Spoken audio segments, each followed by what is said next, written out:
Hello, hello. Today we are focusing on bringing it to life. Now we've started a few minutes early, but I want to get to painting, so why not?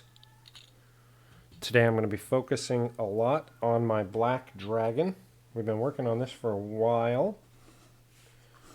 I want to work on the wings a lot, and this is challenging because it's so massive that I know in the camera it's a little more difficult to see.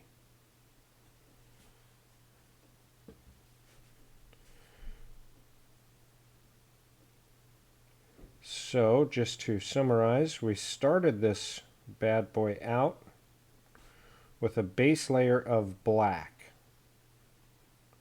Gave it a complete airbrush. And then we have been building up on that base layer with multiple colors based on the area that we are painting.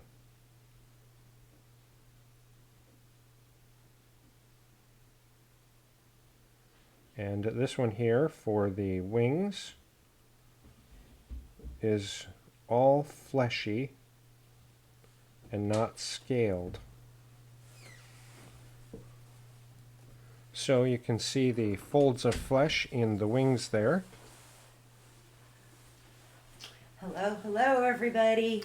Here comes Tammy with some beverage for me. She has been a saint and gotten me something to drink so I can talk nice and even. Thank you. You're welcome.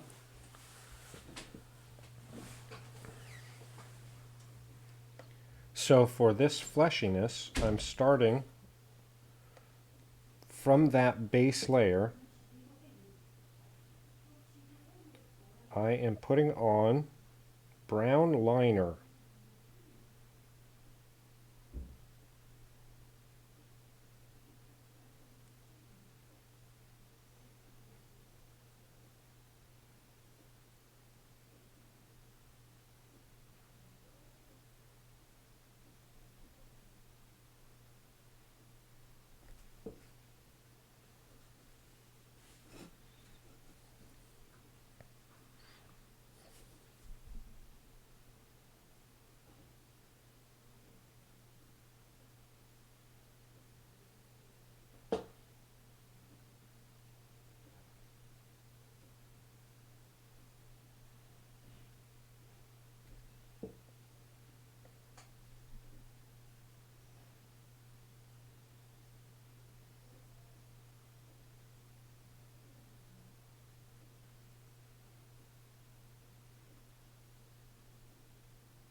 All right, I know this is a lot here. This miniature is so big.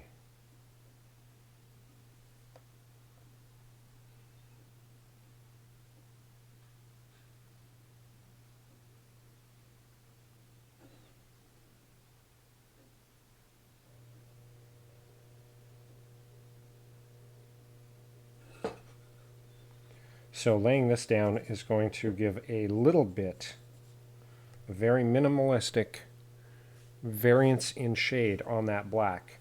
Now you can't see it super well with the naked eye, and you can't really see it on the camera. The light shows a little bit of deviation, but not a lot. You can see that panel we just did versus the last one there. You don't see a big variation in the color, right? That's because the tones of the two are so close to each other that they don't really show.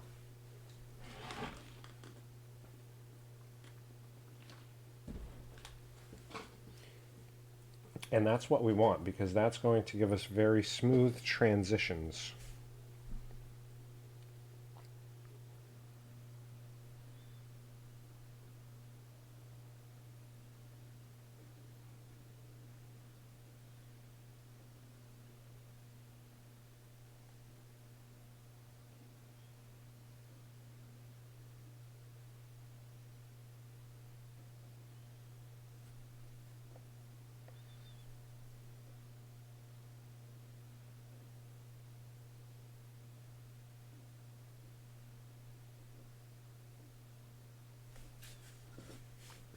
Now there are some little bits of texture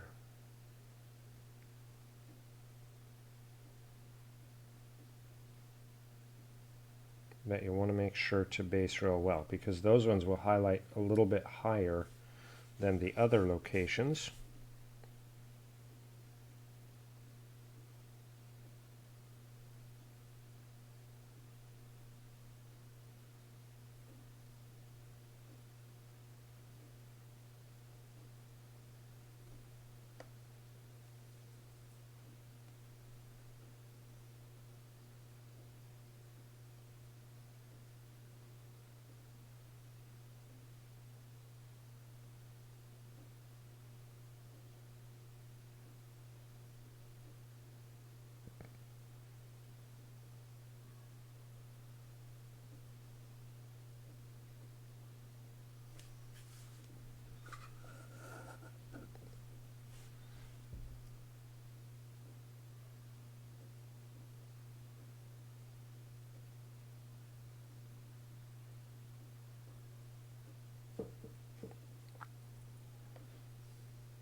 You can see some of the rub area here.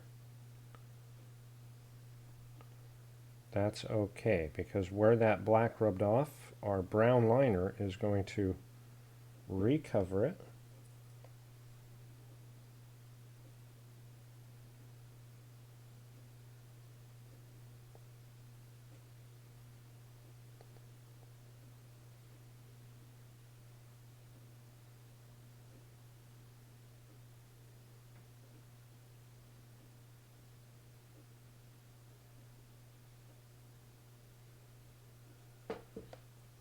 The pros about this is with those rub areas, the coverage is still going to be very good. It's going to match the rest of it. It's not going to be bad for the miniature at all.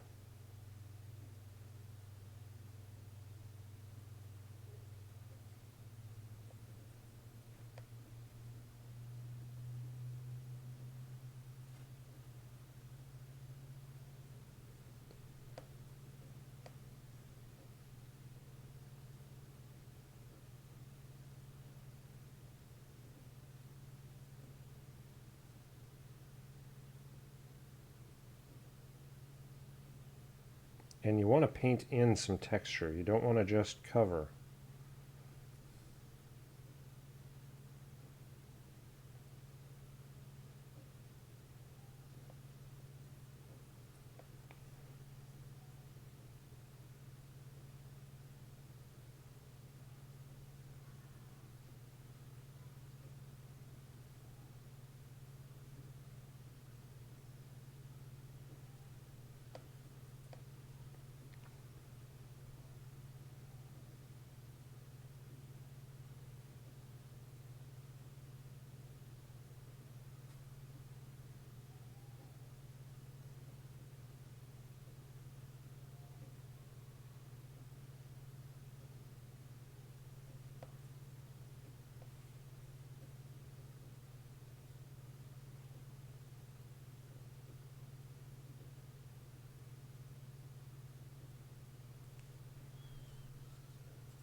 Now we have these scales on this wing here that we did not paint when we were doing the upper scales.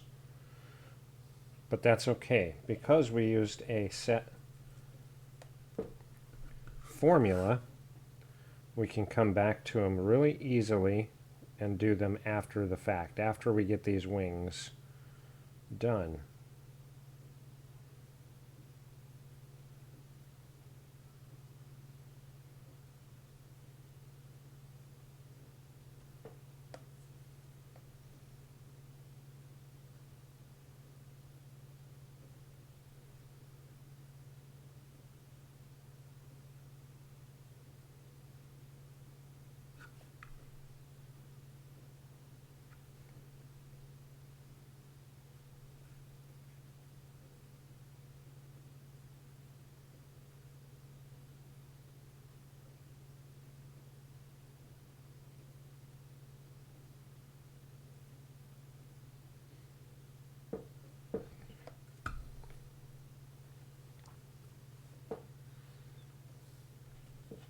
And then we're going to do this front edge because we're going to tie that into the highlights down below as well.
All right.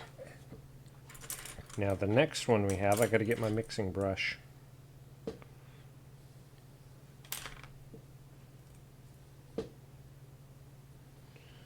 And this is a blend of that first dark, which is brown liner, and Goggler Green, which is our mid-tone.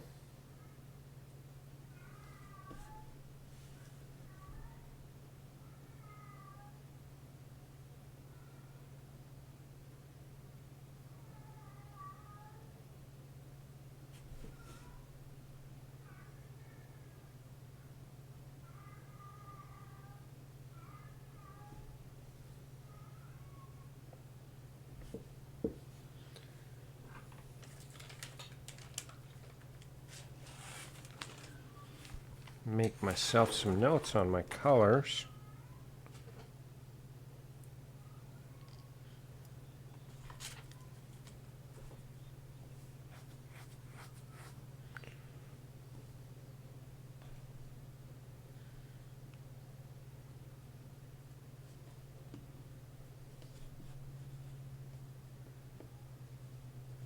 That's our shadow.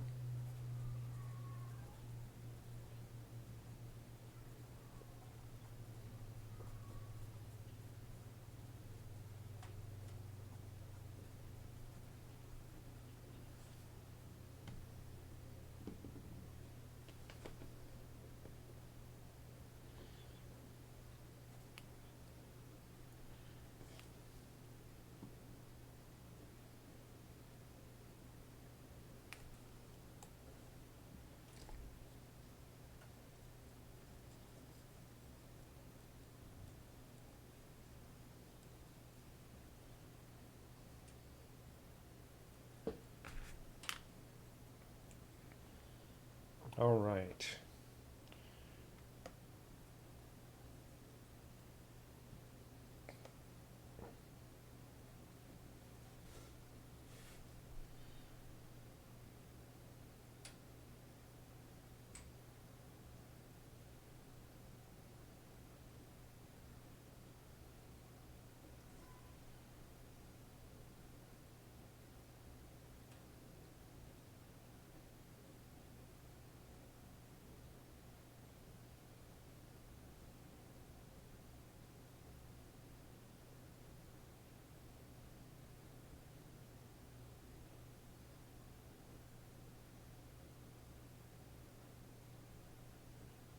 Now these highlights are going to be smaller.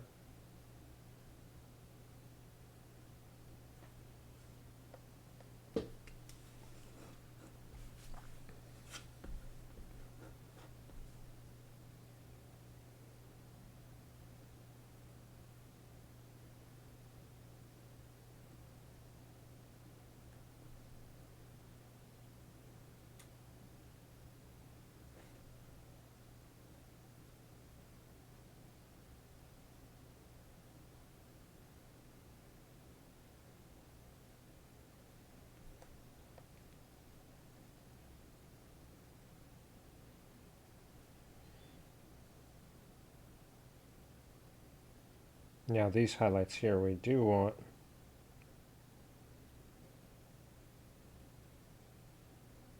nice and light, and think about where your light sources are coming from.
The wings here have almost like warts on it.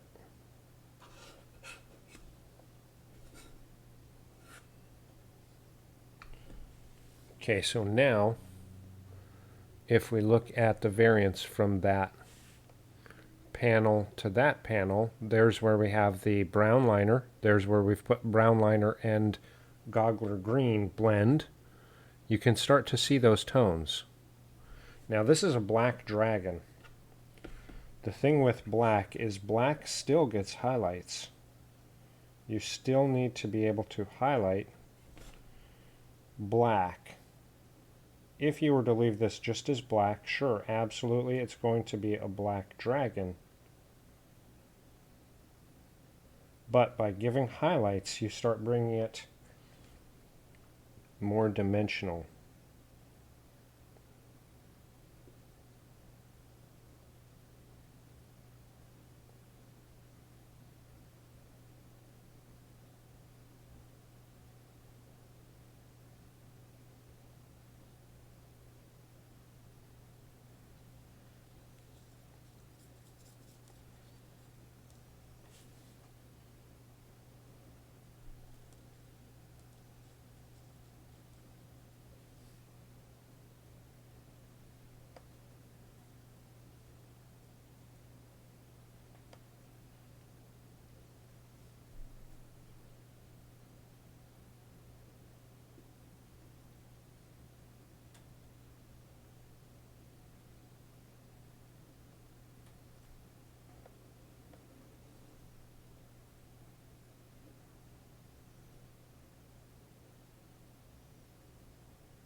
Now with these ridges on the wings, these are sculpted in by the sculptor, and what we want to do is really just augment what the sculptor has done. Now in some of these areas we won't highlight beyond this because the wings kind of tilt down. They're not going to be in direct light.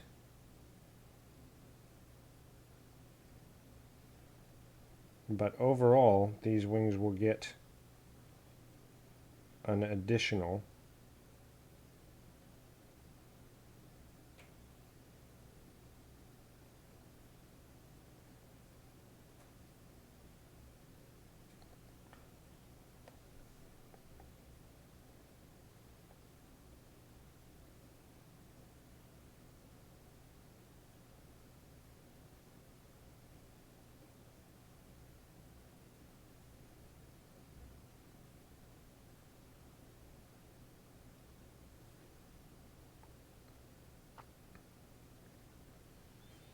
for ReaperCon, which will be coming up in September. If you're into miniatures and miniature painting, I'm going to be working this coming up week on courses that I'll be teaching at ReaperCon. So if you're interested in seeing that, you'll get kind of a heads up.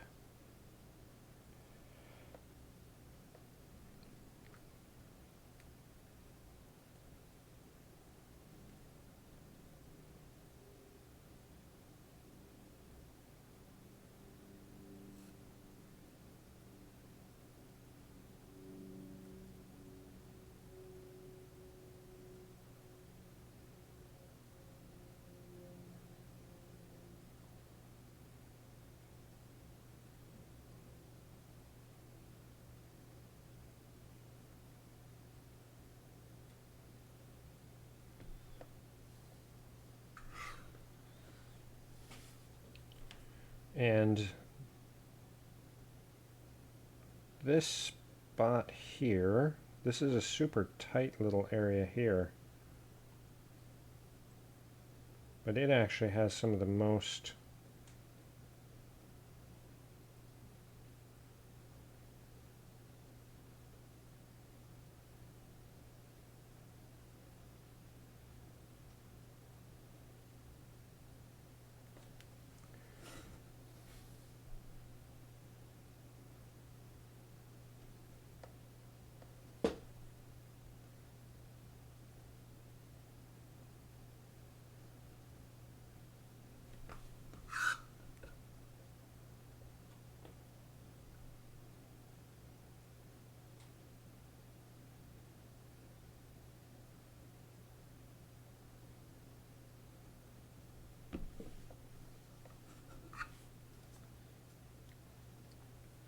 and this area here.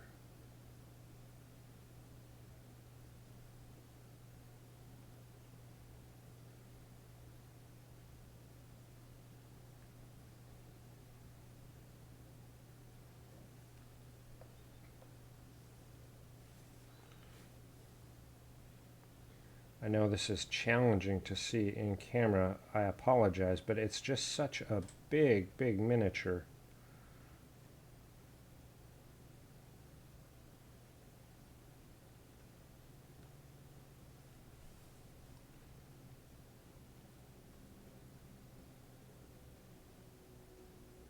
Now you can see there's some damage in the wing here. A couple of other areas we added some pink and flesh tone.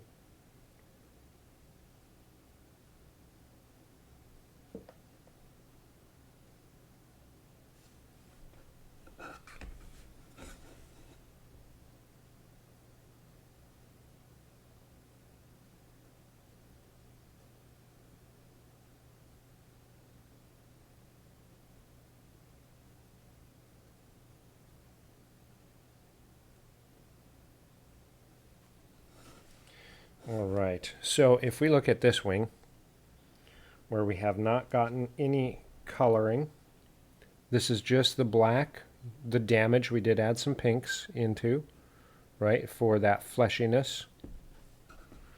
But compared to this one, where we have highlights, what a difference that has. So your highlights on the wings on the right are just natural light going off the sculpture. Now, when you base coat, the sculpture is going to allow for some highlighting and shading just because it is a 3D item. So it will have natural highlights and shadows just because the sculptor did a good job. But to really make those more expressive, because our eyes are trying to perceive this in a small way. When you see this on the table, I mean, here you're seeing it on a camera where it's like very close, so pretty zoomed in. So those highlights and shadows are very, very, you can see them very, very well on the camera, but on the table they're a lot more subtle. So as we highlight and shade, we're going to make that even stronger for our eyes to be able to see more clearly on the table.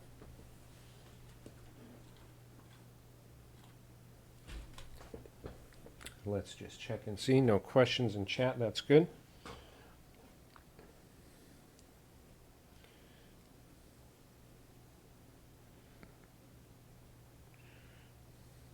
All right.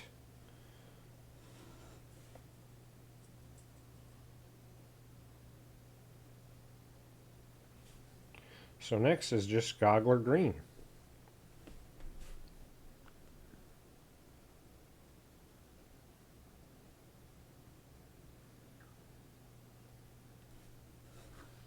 Except I went and did a section I already did.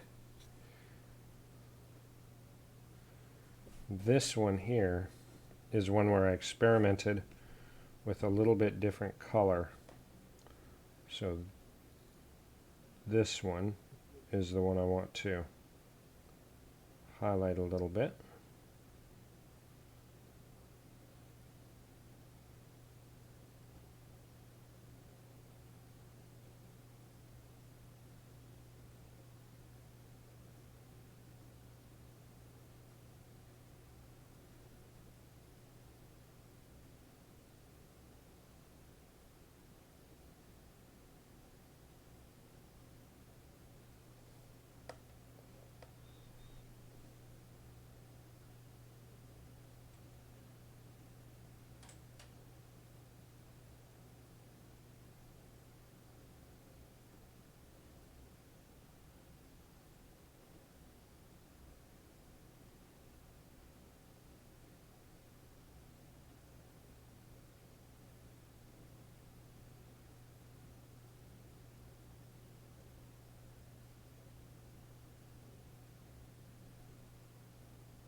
These little bits of highlights here, we're getting smaller and smaller in what we're painting.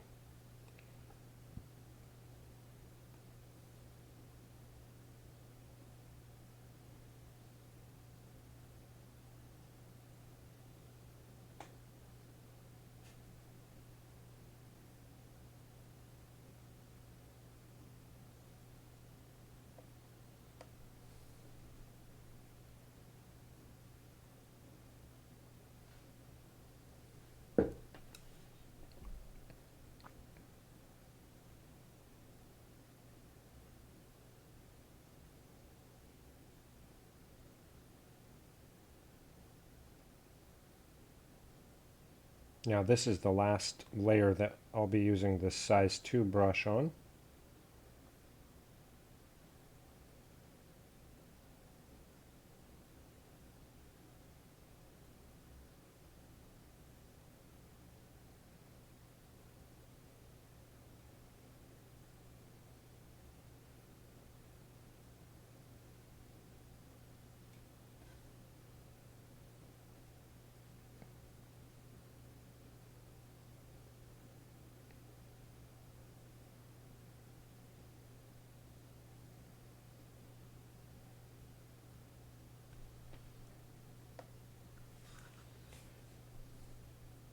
Now these sections here where the wings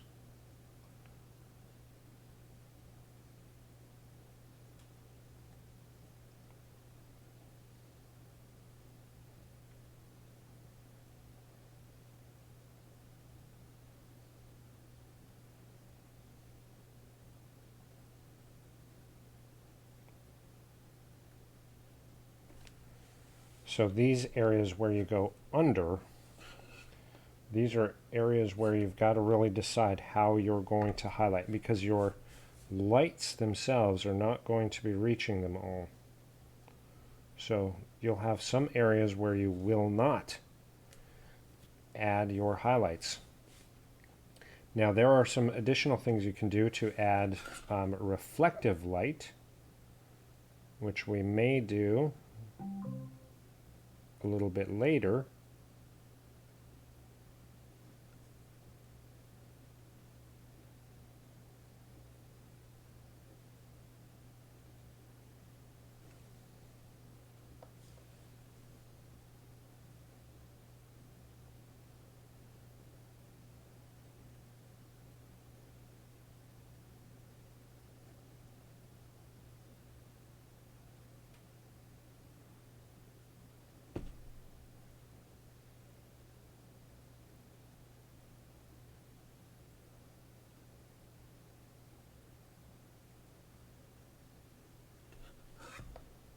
All right.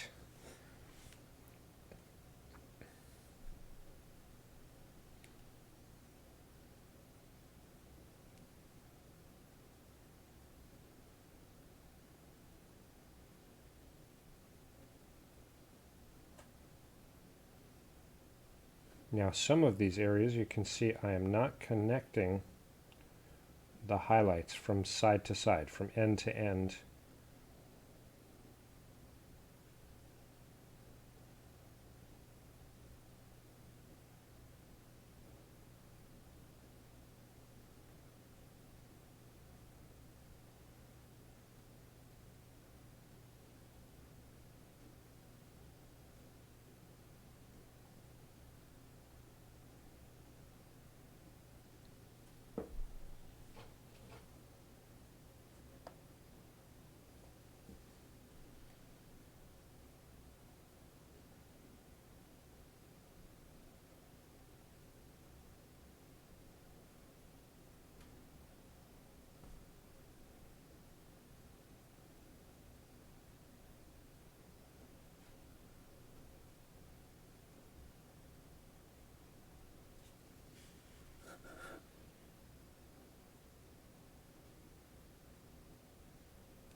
Now with these sections here, again, we start getting into that area where there's not going to be much light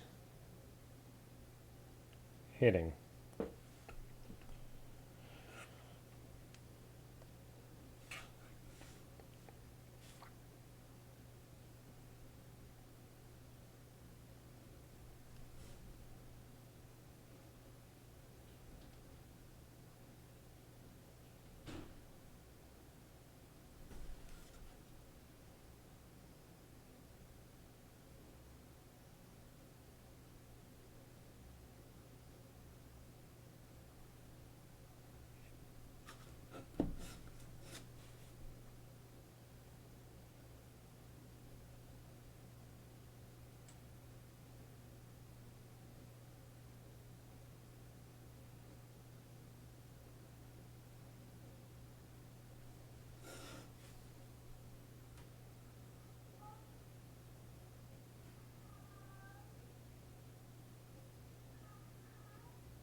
this one up here is a little challenging. It's one of the things with these big minis.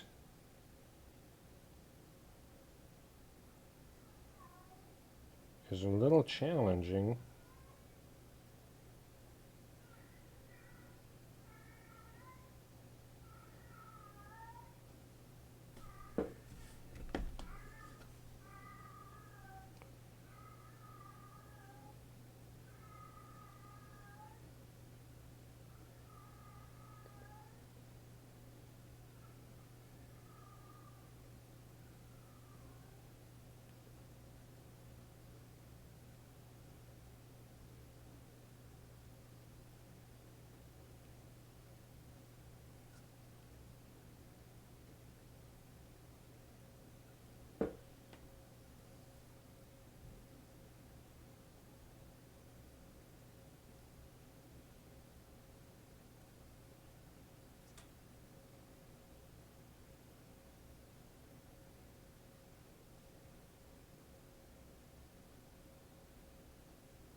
Look at those greens coming up.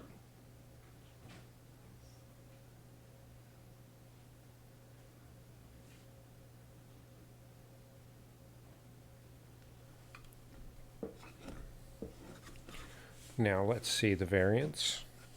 I know it's a challenge to see.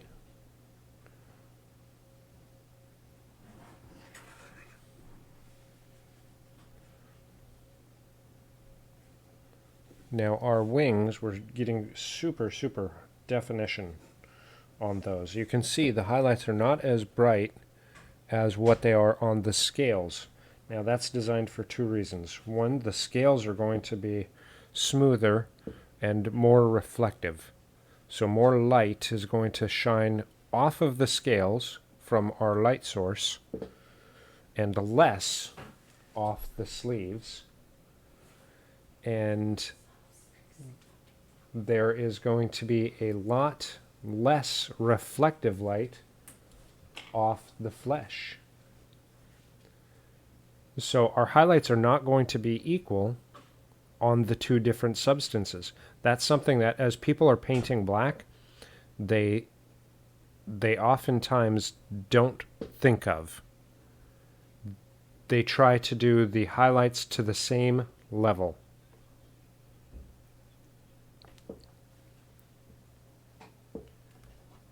Let's check and see if we've got any.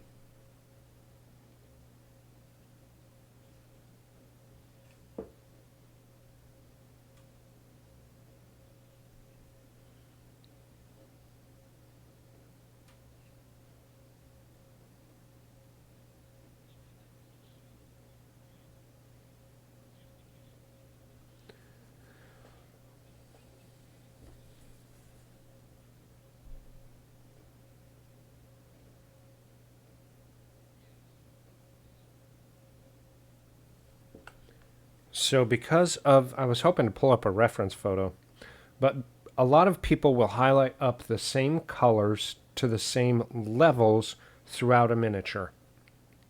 And that's one of the things that we often see wrong, basically, on miniatures that people are painting. They get into a habit of using the same colors and tones throughout everything that's black.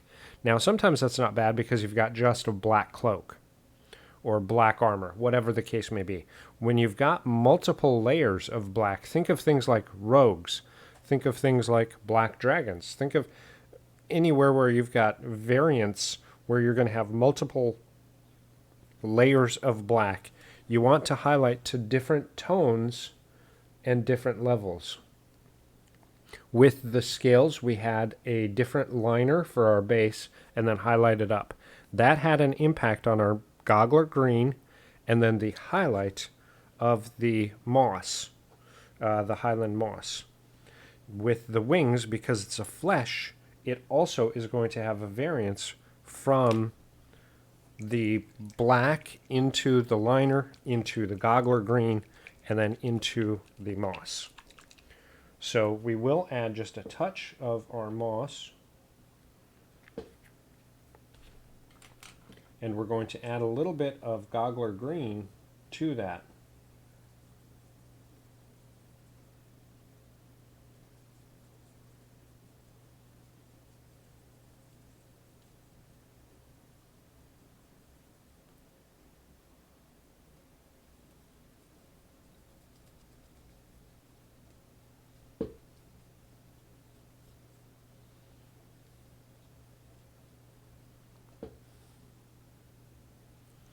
Now this is where I'm going to switch to a smaller brush.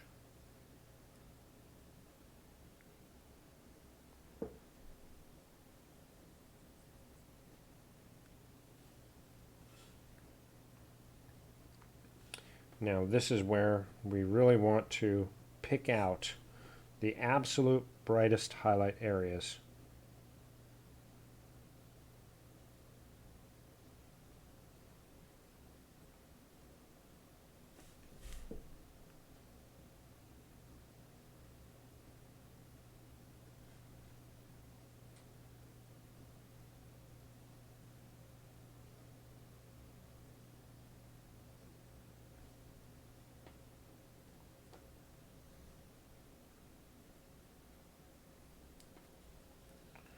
And that one's got a little bit of a split. Let me switch out.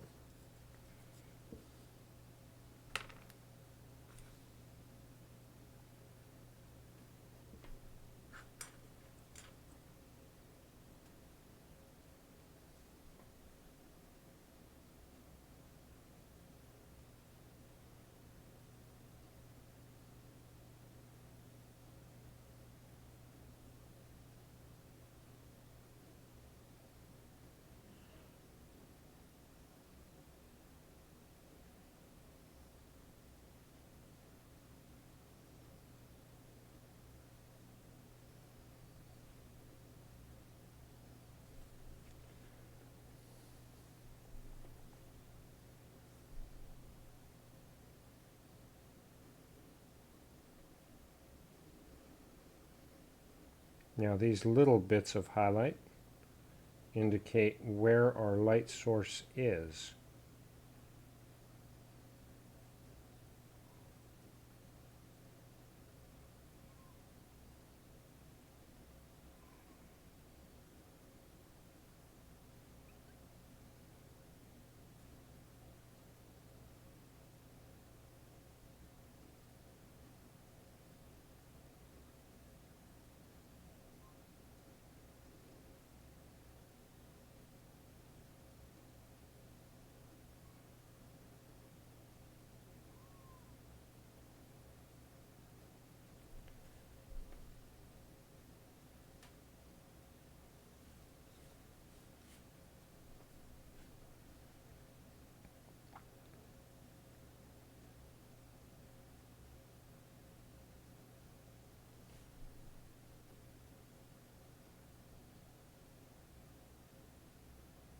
All right.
So this is where we really start bringing up the brightest highlights.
There we go. Look at that, one wing, all done.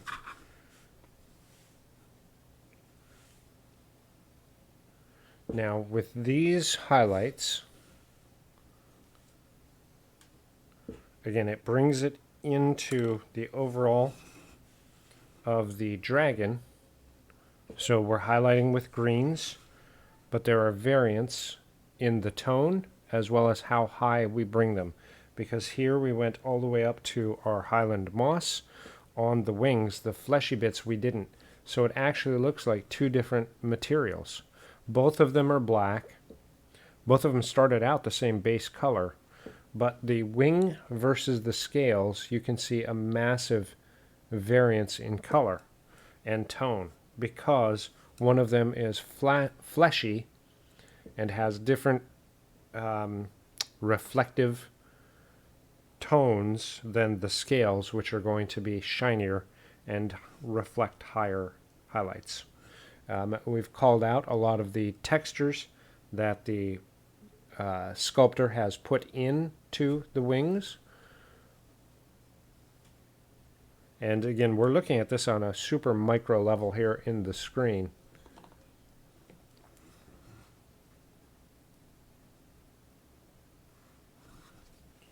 But that is the flesh tone of the black versus the black on the scales, which we've got a lot of scales yet to do. We've got a whole ton of scales that we need to paint on this dragon.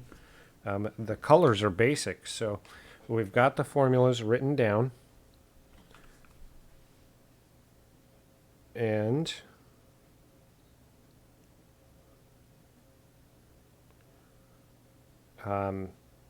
we can put it right onto the palette and get back to painting those colors. If we wanted to switch from the wing flesh to the scales, because they are extremely similar colors, we didn't go out of the box to really create anything crazy and different, and they work really well. So this is the Cloud Giant. You can see we've got the darkest colors on here. Now initially I was going to start from the darkest shadow tone. You can see I worked on some layering, some highlighting.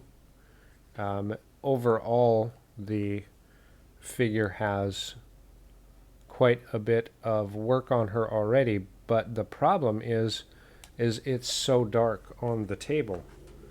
Those highlights, there needs to be a lot more contrast for this figure to really stand out. And even though we've got real smooth transitions, the coloring is just too dark for what I'm wanting on the table. So from that aspect, I've got to take it up a big amount. It's going to be a lot of work. I don't know if I'm going to get onto that right now yet or not. I do have to stand up and stretch. We got to make sure that we take a break and stretch out. When we come back, I actually want to work on the dragon. I want to work on the eyes. I'm going to do the eyes first before I do the next wing, just so that I get the face closer and closer to done. I'm hoping that today I'll be able to attach the horns onto the side of the head.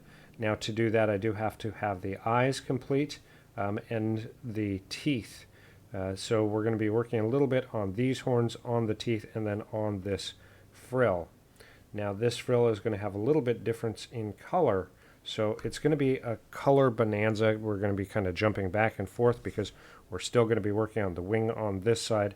We've got to work a little bit on the under wings. This model here has still so much to go, but I'm hoping to get as much done as possible. So I'm going to pause and take a quick break.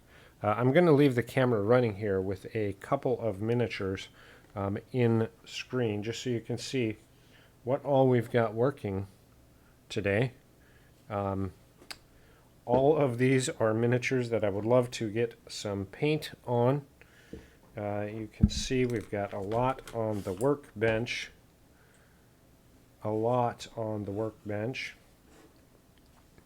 And some even that we still have to start. So a lot to go yet. But I've got to stretch my back out. Because we're sitting for long periods of time, you got to make sure that your back and thighs actually get a lot of stretching so that you don't cause any back problems. So take a moment, go get a drink, prep yourself a sandwich, work on shaking up some paint, and we'll be right back to continue to paint on some of these miniatures and really have a good set of progress in the next round. I'll be right back.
All right.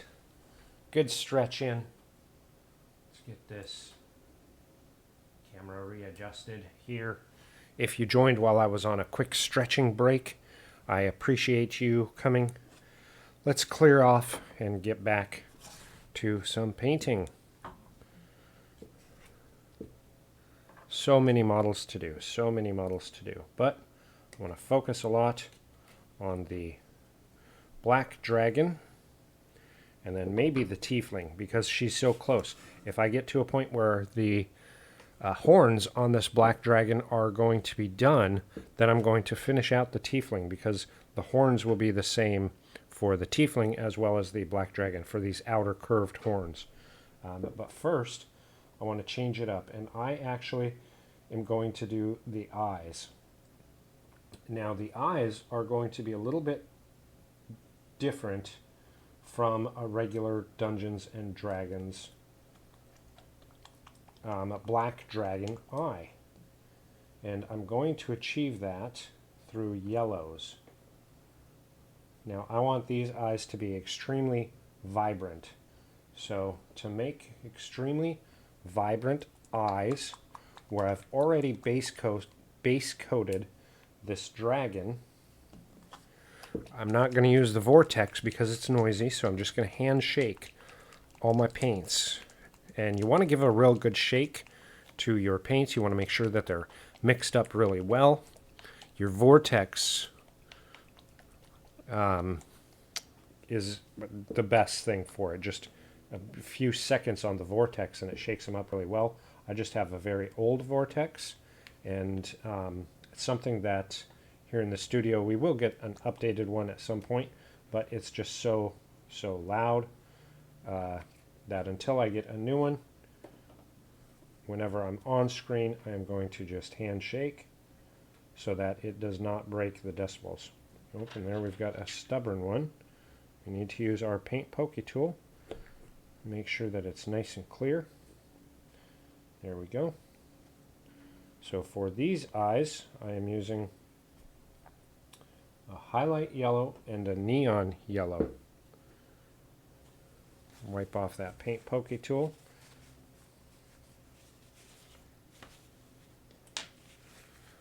Now you can see I use dropper bottles. I prefer the dropper bottles for two reasons. One, paint pots, in my opinion, are extremely horrible. They dry out faster. You can't control the amount of paint that you have to dip out. So for me, I prefer dropper bottles. Everybody has different preferences. Find what works for you and stick to it.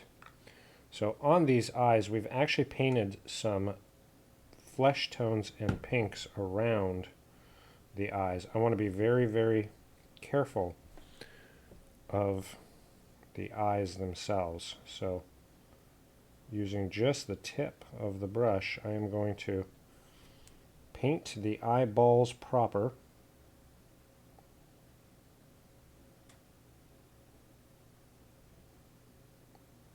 With white. Now you can see I got just a little bit on that green scale there. I want to quickly get some water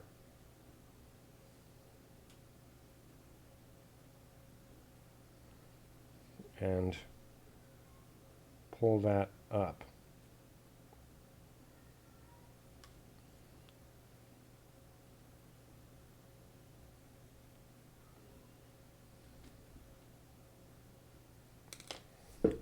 And then with a dry brush, dab it away.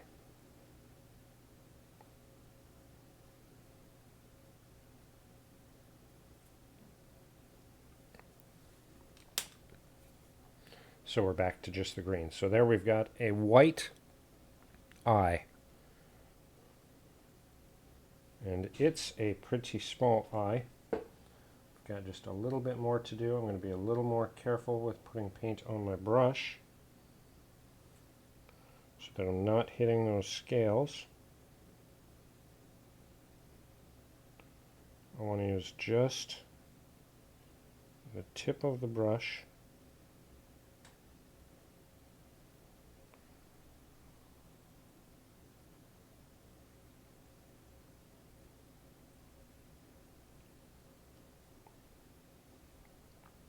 and get that eyeball. Whew, nerve-wracking. Take my glasses off so I can see, get a big drink.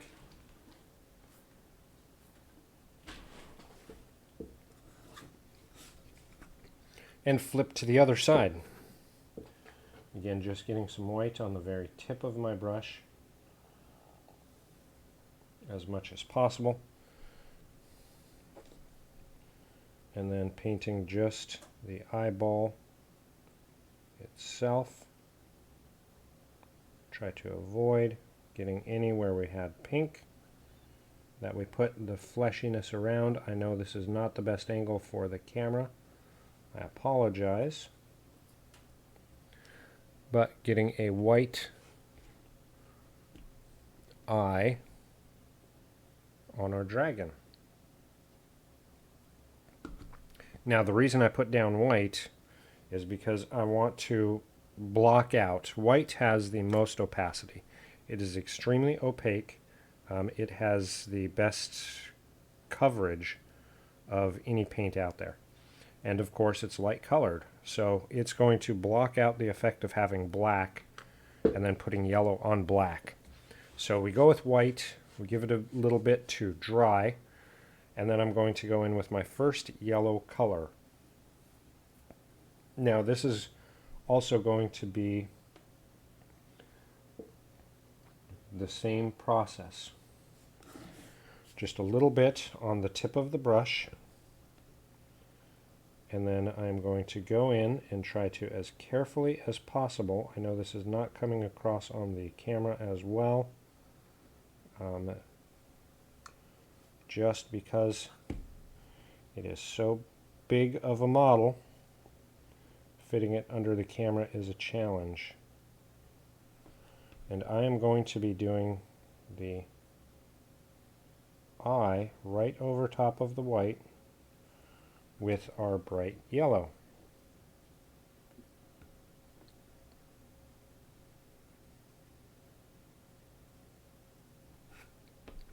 Now I'm going to give that a little bit to dry. While that is drying, I am actually going to use our previous coloring.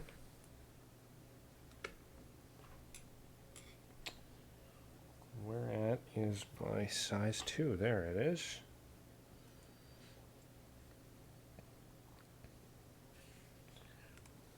And get my liner. I'm going to start working on this other wing here. Remember, we still have the scales on this wing to do, but we've got a lot of scales on the lower body. I'm trying to get as much of the upper body done as possible.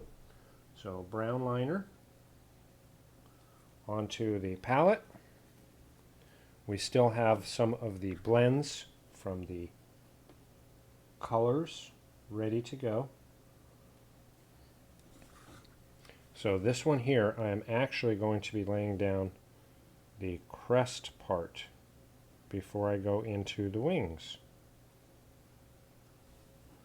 Now you notice I am not going back with the neon yellow on the eyes just yet.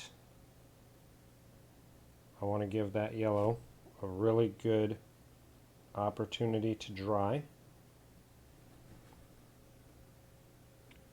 So we're going to focus for a bit on this crest.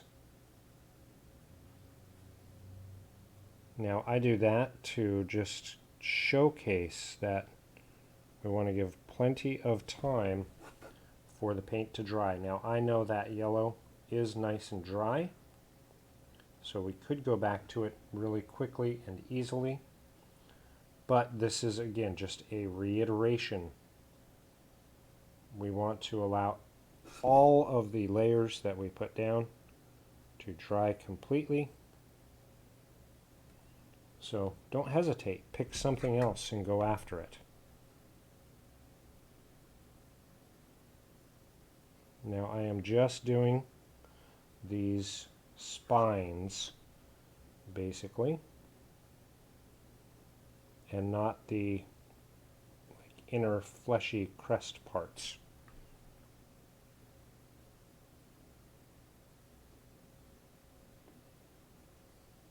And again, this is just with the brown liner, our first kind of highlight that we put on top. And then I'm going to go into the wings for two reasons. One, I've got the color on my brush, so I want to use some of it up. And to do that,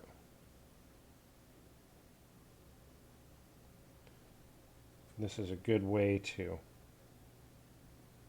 make sure that we're using up the paint and we've got a good tone.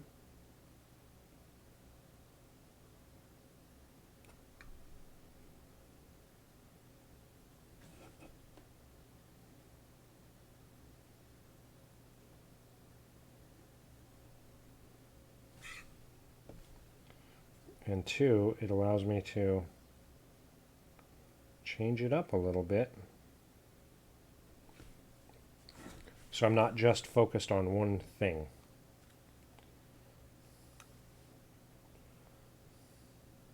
You can see a couple of rub areas. Part of that is simply because this miniature is so massive, I'm not able to put it on a handle. I don't have a handle large enough that I can maneuver easily with miniatures of this size. So the scale is still fine. It's still perfect for my tabletop RPG scale of 28 millimeter. But because this is a huge creature, the size of it, the size of the miniature is just massive.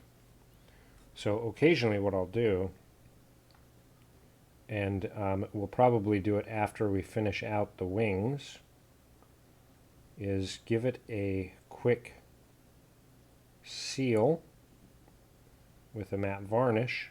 That way it helps protect the paint that we put down, and we're less likely to have rub off. And I did not do that after the base coat, which is why we have the rub off. And the reason I did not do that is because I know we're going to be doing lots of layering on this miniature. And those bits that had rub off would be covered up. And for my paint, as I'm applying, I try to keep kind of jagged edges as much as possible. That does two things for us. It helps us keep things feeling a little more organic, but it also helps the blending. When you have these more jagged, kind of stippled edges, the transitions from one color to the next are actually more digestible to your eye.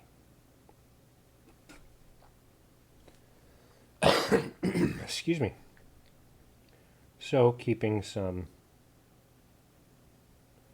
jagged edged highlights actually helps us get the illusions that we want when people are viewing it, whether it's on the table or at a competition.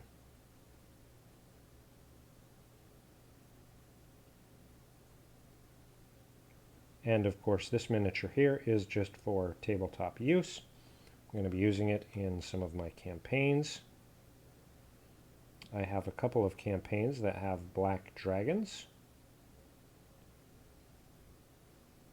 so I will be able to use this in a couple of different campaigns. And then aside from when it is featured on the tabletop, I am able to display it with my other dragons on the shelf, and it will fit right in and look fantastic with them. which is why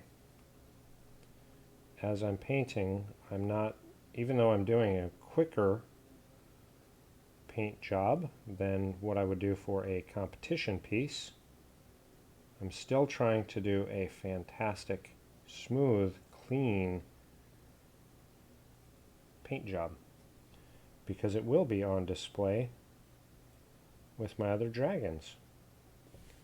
And that's something to really keep in mind as you're painting miniatures, is how will you be displaying them? Are you going to have good lighting in your display case? Are they going to be with other miniatures on display? Do you want them to stand out like a sore thumb or not? Paint consistently for your use. It's going to allow everything that you paint to improve. And the more you paint,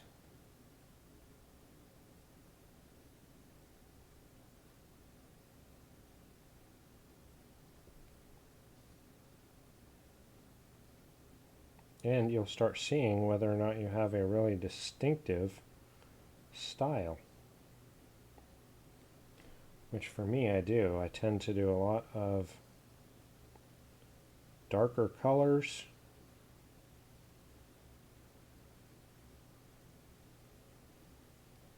My tones tend to be very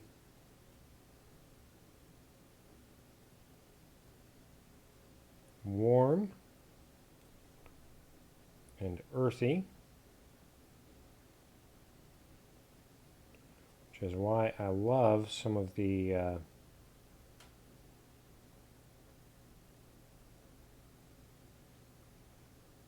times that I get commissions for things like Wood Elf PCs and things like that, because it's part of my favorite style, so I can really excel at that.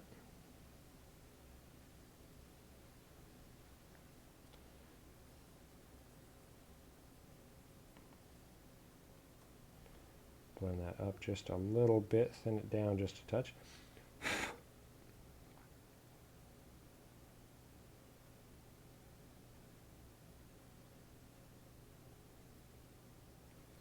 And again, with this color here, with this tone, you're not able to see as much deviation from the black. This is just our first mid-tone.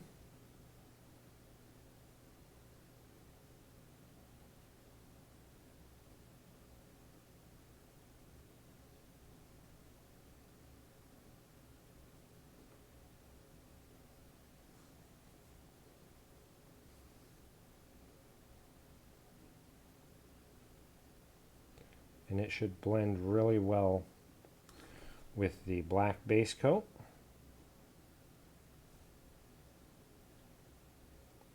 For this black dragon.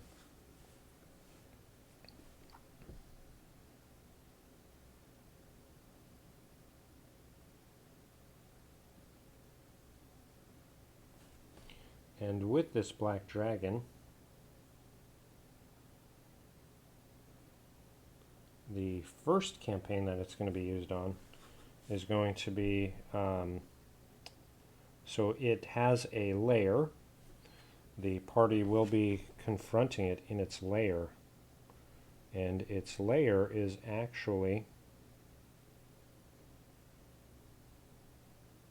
part of the world's history. The place it has taken inhabitants is a very nasty place. It is not a swamp like most black dragons want or look for or lair. That type of canon piece of, they prefer swamplands, which I love. I've used black dragons in those types of locales before. But for this campaign, this black dragon actually is layering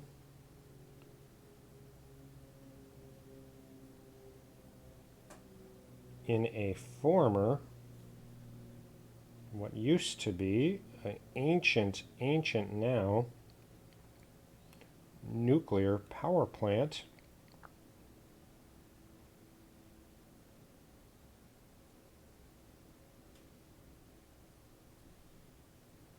So think of a Chernobyl. That is this dragon's lair. Of course, the players are not aware of that.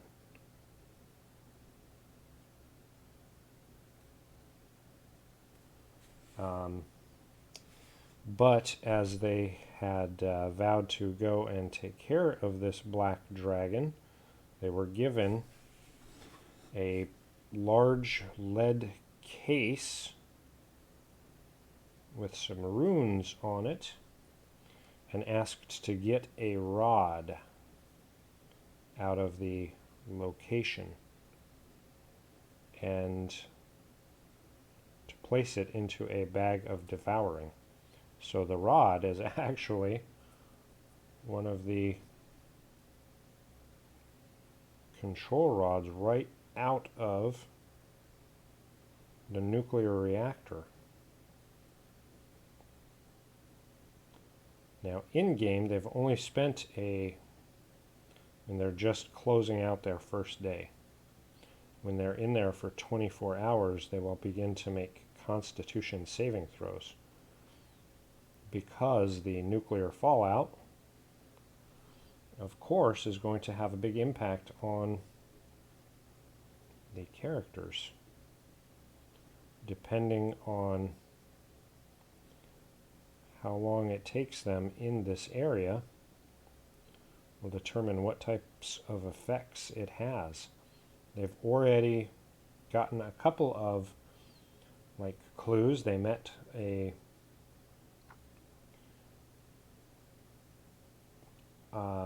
group of baboons who were very different from regular baboons. They were kind of blended in with gorillas and howler monkeys, as well as porcupines. So a very funky type of life form already that they have encountered.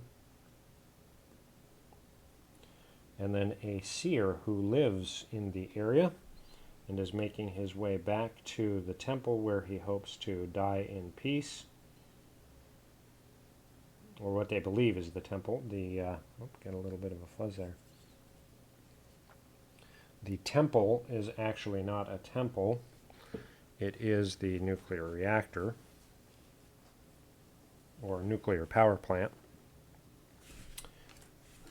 It just covered, of course, with all different types of burns, blinded. It got boils, and just absolutely wasting kind of disease from spending so much time in this area that the nuclear reactor has been poisoning the entire environment. So it's very apparent to them that something is off. Now, of course, their characters won't know it is a nuclear reactor, but the players themselves will soon find out, and I hope it is a kind of a cool reveal for them that this world is, because this is in my own homebrew world, this world is not just the area around Waterdeep. So that's kind of the goal that I try to do, is make my worlds varied and unique. So we've played Gamma World in my world, and just all different types of games. I use it for a wide assortment of games, and every time I play a game in my world, it actually goes into the lore. So it is very fun and interesting and different. and I really enjoy it.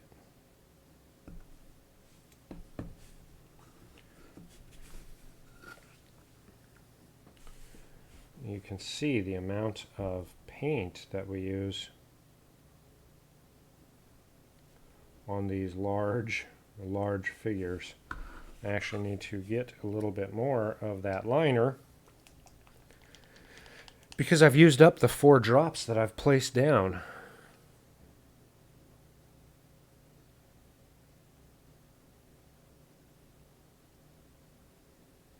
So 3 more drops should get us through this wing.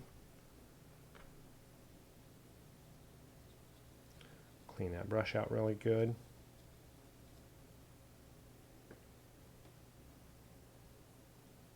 And we're drying really fast because my temperature actually is really high here. It is pretty hot, so the paint is drying really fast. Some ways that's good because it's allowing us to move on faster. Some ways it's bad because we have to paint fast so we can move on.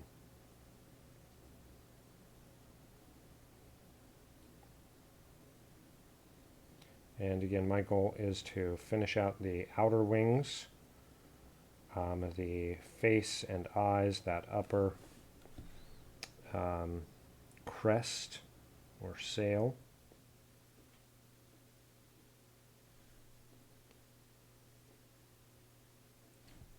At the very least while we're on camera today.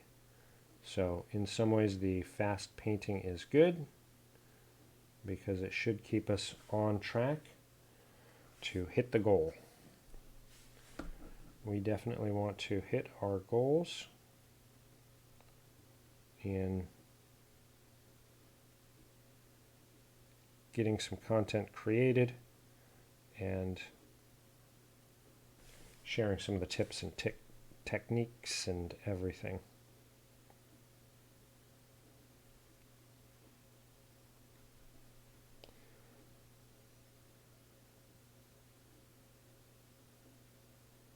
Now, of course, this layer here, again, I know it's difficult to see on camera. It's challenging to see in person as well, know that.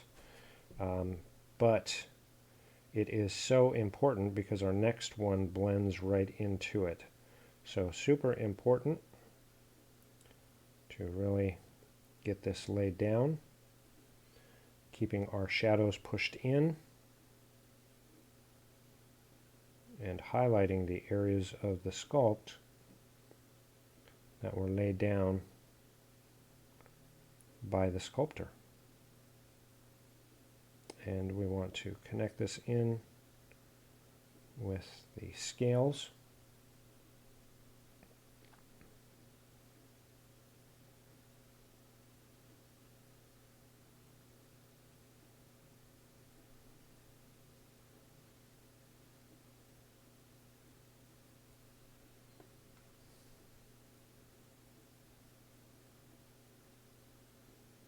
And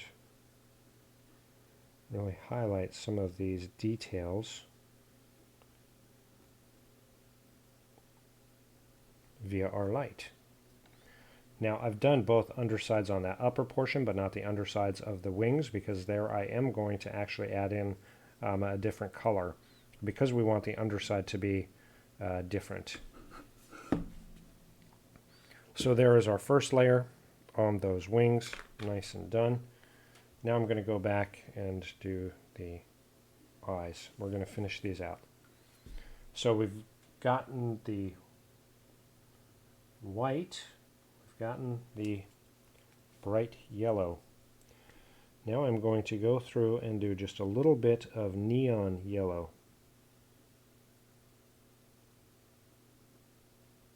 This is going to jazz it up even a little bit more.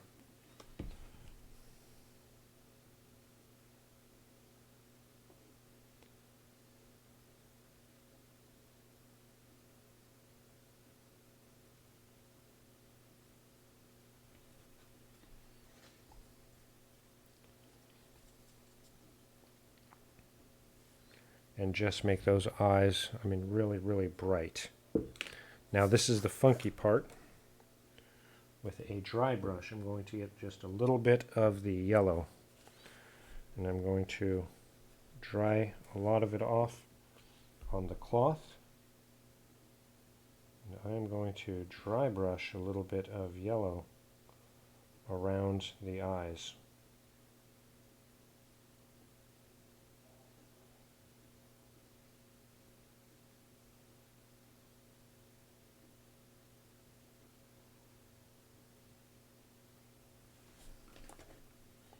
Now this is Object Source Lighting 101. This is not super complicated. I am actually doing a super down and dirty quick version. Do the same thing on this side. Had to add a little bit more of the yellow. So this is just yellow. I am just doing a dry brush around the eyes. This is catching on top of the scales and colors that we've already painted. So this is adding to those areas. Now why are we doing this? Because I want these eyes to look like they're glowing.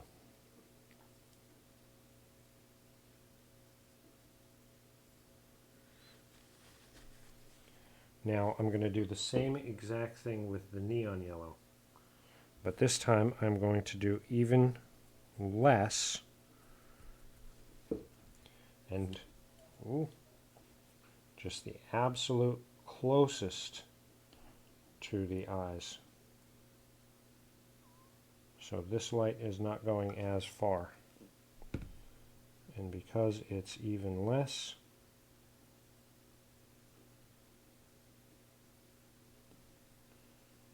we're able to keep it extremely tight.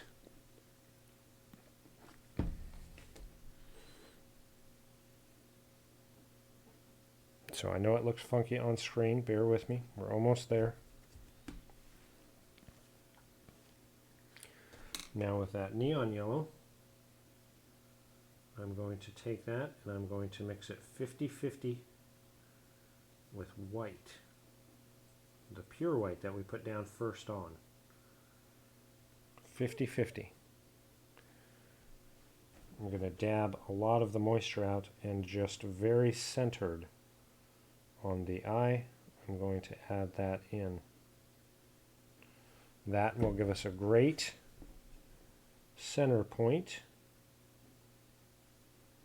A little bit more on there for this one.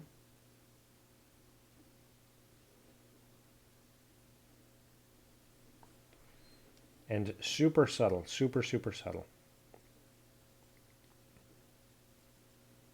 Now the last bit, once that dries, now you can do this a lot of different ways. You can add in like a cat eye slit and really accentuate that that's an eye. I'm actually just adding a very fine dot of white in the center. Because I want these eyes to look like they are glowing, that is going to be the brightest, hottest spot. Just a very small dot of white in the center. I'm not going to add any black because I want these to look like lights. If you think about a light bulb, there's no black. You're not going to put a a black eye on something emitting light or that black pupil. So,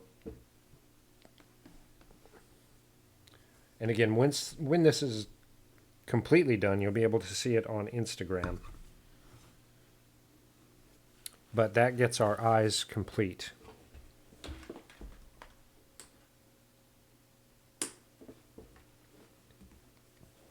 Excuse me, get a big drink. And back to our number 2, into our Goggler Green and brown liner base. And back to the wings. No, actually, I forgot. We started on this. We've got the base coat down, so I need to continue on this. Now with that base, I covered about 3/4 with the brown liner. It wrapped around kind of underneath. So with this, I only want to do the upper portion. Nothing lower than that. Because I want the highlights just on the upper portion. So just the upper edges.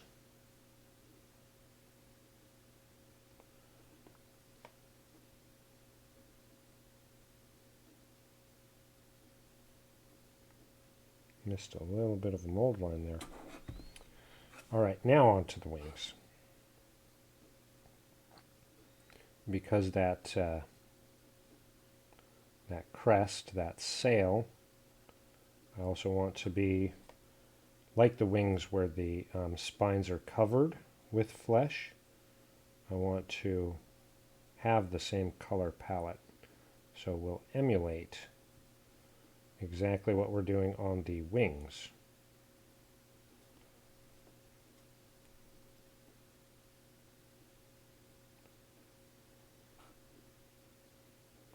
So one of my players is talking about doing some miniature painting for Marvel's Crisis, and asked if I would be interested in it. The challenge with that, while I love Marvel, and some of the miniatures that they're coming out with for that Crisis game look really well sculpted and really pretty cool. I am more into painting fantasy miniatures because I can use them in game. So I am not going to be doing any of those.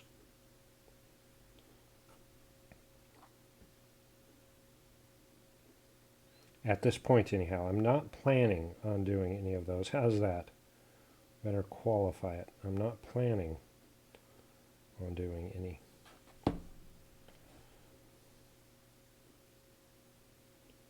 And just like the last round of wing, I want to focus on where the light is going to be striking the wing.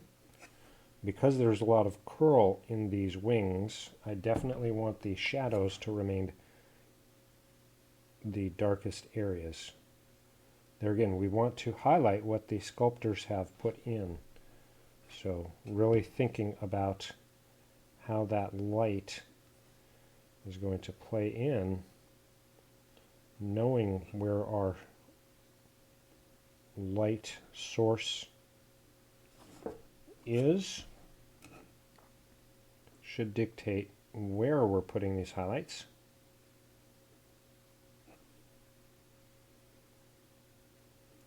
In the grand scheme of things.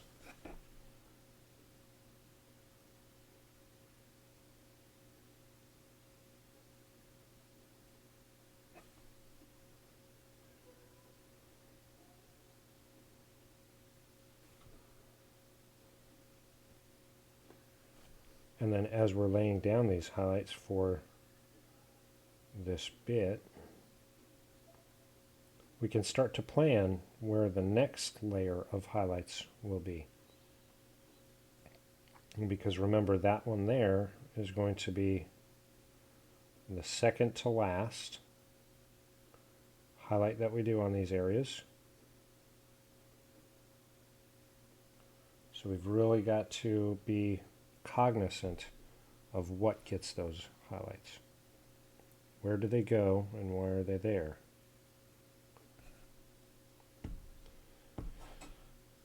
And you can see I focused on the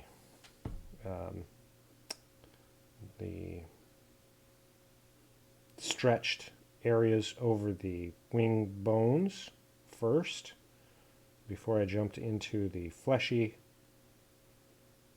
part. All except that final upper one.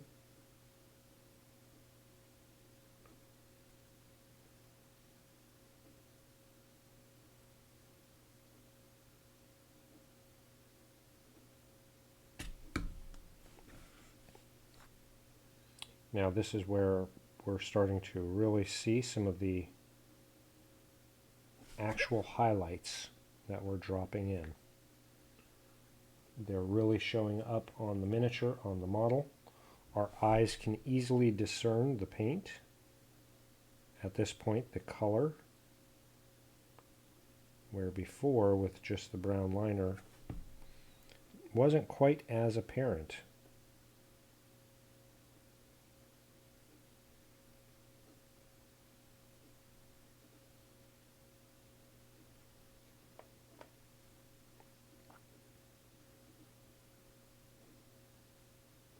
I think this is the second black dragon that I have painted.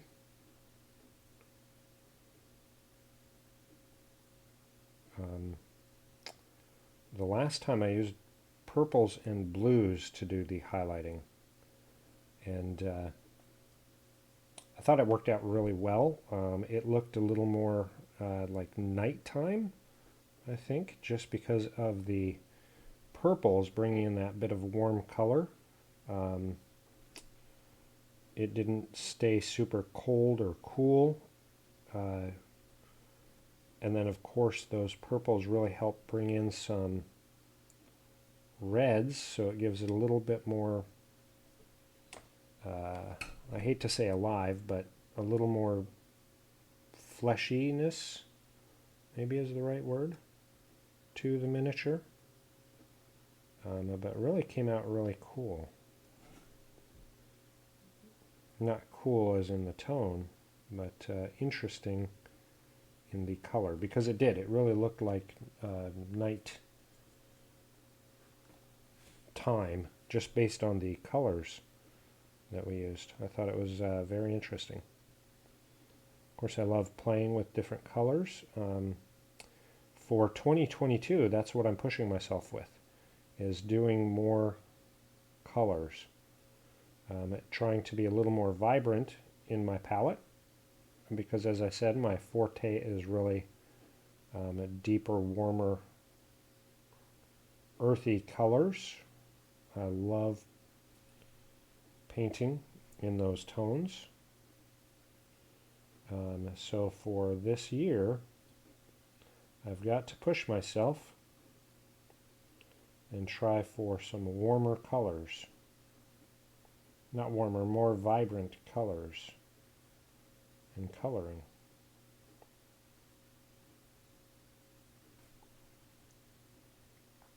So some of that we'll get just in the miniatures that I paint as well.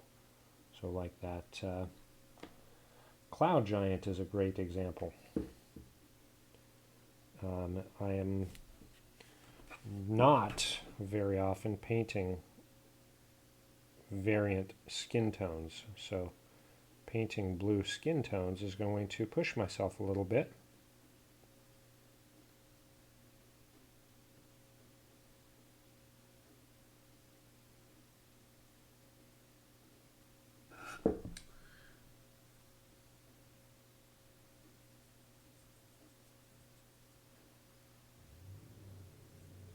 By pushing myself a little bit more with painting things I'm not super comfortable with, my goal is that I will become a better painter. So just like everything in life, to really grow and develop, you have to get into some uncomfortable territories, try things that are different, maybe scary and new. And generally I'm pretty good at that. I think about some of the different things that my immediate family and I have done. I mean, we've traversed the country for work, and just moving for good opportunities. We're really pretty good at pushing our boundaries and pushing ourselves to try new and different and exciting things. So why not do the same with painting? So it should be an interesting year. Some of it, like I said, is going to depend on the miniatures. Of course, we've got so many to paint. There's absolutely no shortage of miniatures to paint.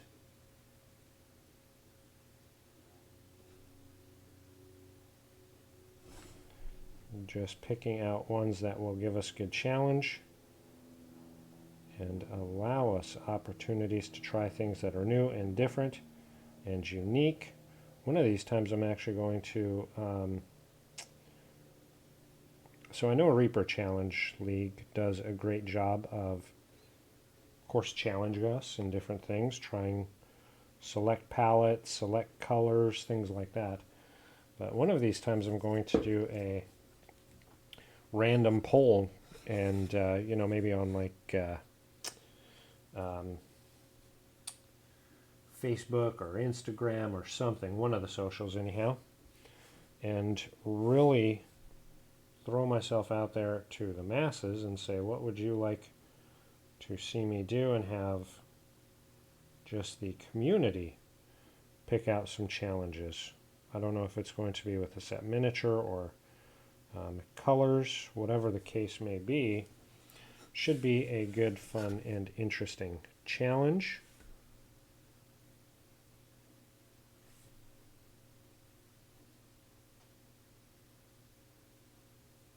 And should be a lot of fun to see what that's like. With, I suppose I'm supposed to talk about our different shows and schedules. So if you're catching this on the VOD, know that we do stream several days a week. Monday, we talk about world building and all things that entails, looking at cultures and people and foods and areas. Starting this coming up Monday, the first part of a multi-part stream, I'm going to be talking about my homebrew campaign world of Earth, and we're going to explore some parts of that because I am going to be prepping up for a new campaign. I'm going to change the area from where this campaign that I am currently GMing. So we're going to be doing some of the groundwork up in talking about game world design, and how to look at your game world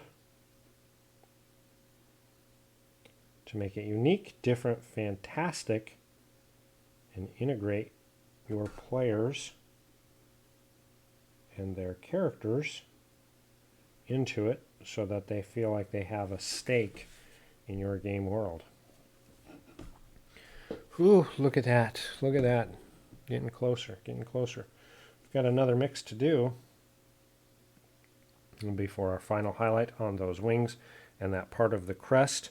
Let's real quick jump and look at the eye. I know it's a challenge under the camera, but it does have that glowy effect.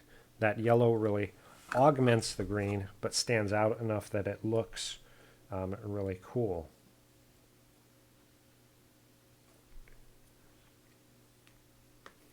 Now I'm hoping, beyond hope, that we can do the next layer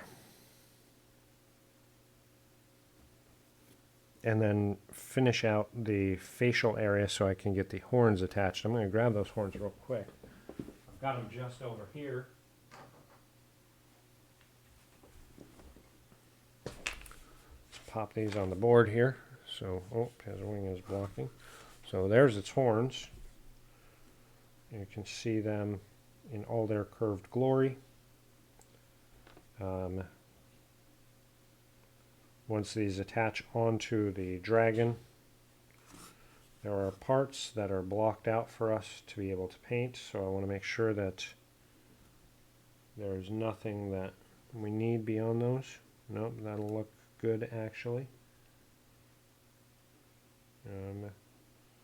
The teeth will still actually be able to do. Those back horns will actually still be able to do, and actually the frills will be able to do. So it was really the eyes that were the biggest part. So here in a little bit, I'm going to attach those. so we can see what it's going to look like. Again, I want to get this ready for the tabletop.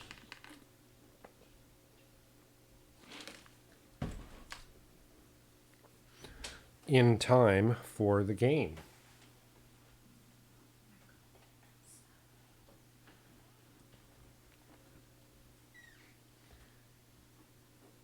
Little bit of quick update there from my partner. Look at this. A Pegasus. It's currently got some green stuff. It is waiting to cure. This will be ready for its base coat tomorrow. Oh, we've got so much to do. So much to do.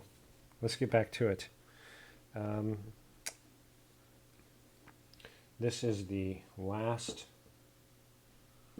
layer where I can use my size 2 brush.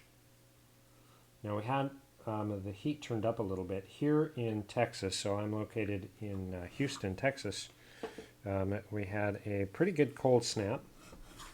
So, gotta take off my glasses so I can see up close and personal. We had a pretty good cold snap, so nothing as bad as last year where everybody was calling it the snowpocalypse. Nothing like that, but it definitely was cold. And a lot of people laugh because, you know, when you get down into the 20s, I mean, I've lived in areas where that just is not, it's definitely cold, but when you get down even lower than that, you know, 20 actually can feel pretty warm. However, people need to remember that when you're used to having a few days at 60 as your cold, and then you drop down to 20, a 40-degree drop in temperature is pretty extreme, and it can be very jarring. So yes, while there are areas that get much colder than we got, that type of extreme change definitely has an impact to us. So a 40-degree drop is no joking matter. So had the temps up a little bit and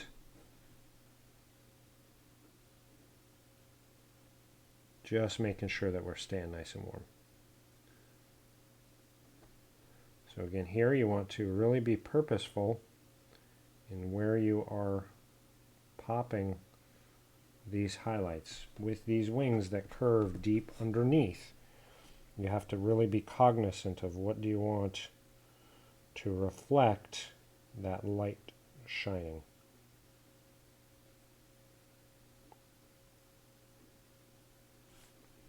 You don't want it everywhere, because again, you're going to have some of it naturally show shadow and light. So pick and choose, where do you want your light sources to really highlight what the sculptors have put in.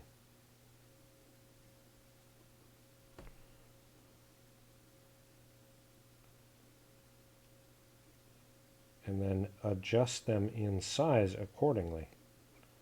So some areas will have bigger highlights and some will not.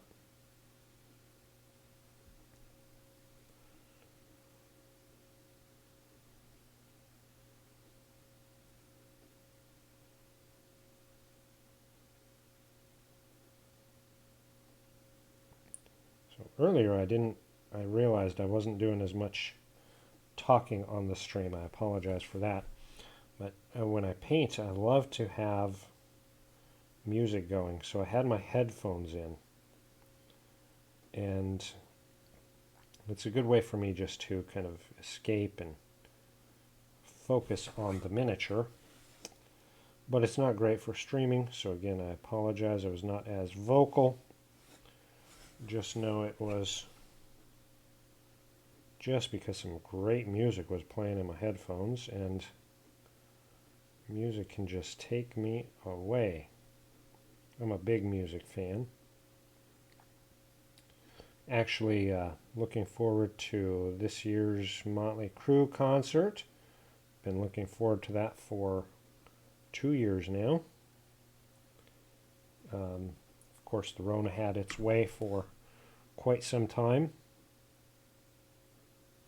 So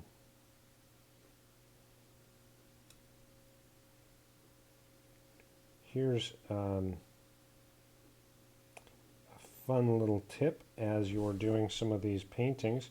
You can see there are some areas where I'm doing what I call broken highlights, where I do a little bit on one side and then leave a break and do another little bit.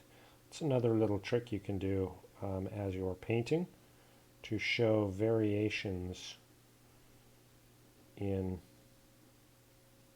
plane.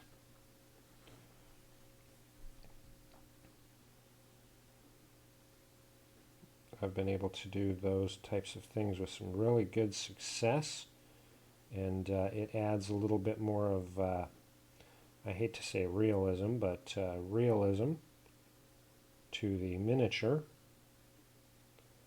And again, whether you're on the tabletop or in competition, small details like that can really pay dividends.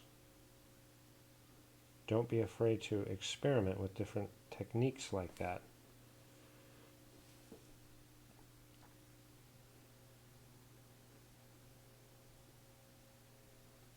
And of course, don't be afraid to play with some texture, doing some, and a lot of people call them dashes or dots, providing some type of texture in there. Now this one is also in the shadow, but I'm going to highlight it because it would also be catching light through. So a little bit of light coming through there, and also in this one here. It's because it's almost cupping the light there.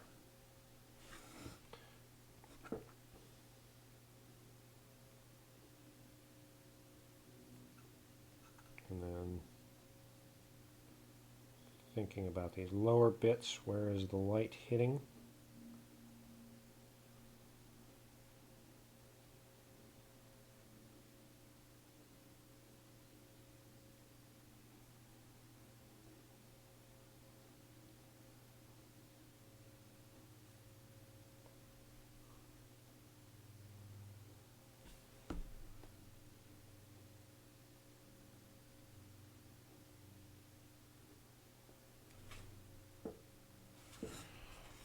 I can see I missed one of the scales on that side there too. Again, that's okay because we've got scales on the other side that we've got to get back to.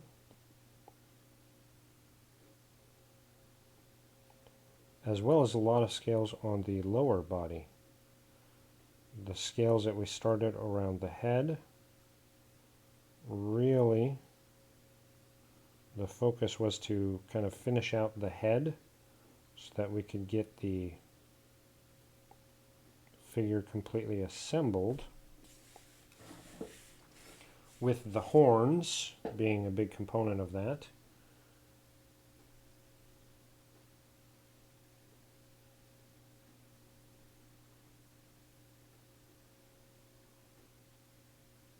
And then do touch-up work after.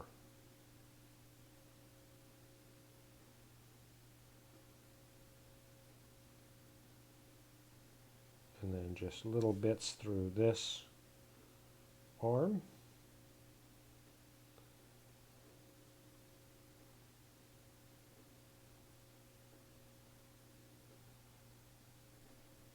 And this knuckle.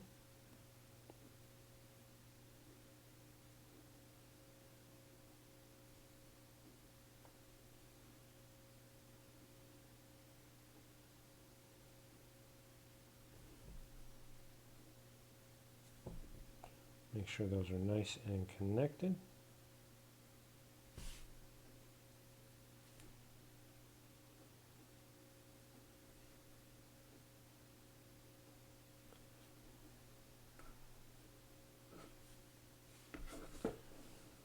And then for the crest,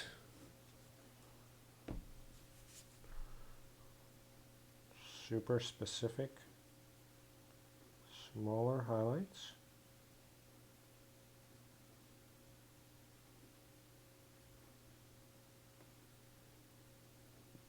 Upper end only.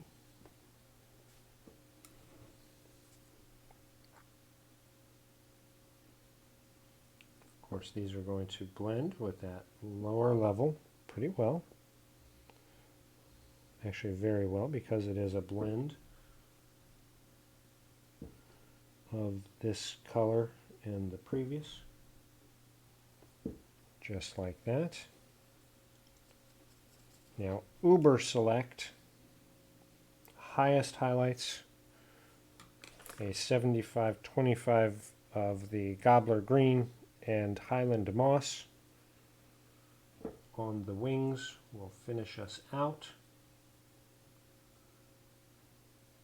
And again, this is just where the absolute highest highlights are going to go.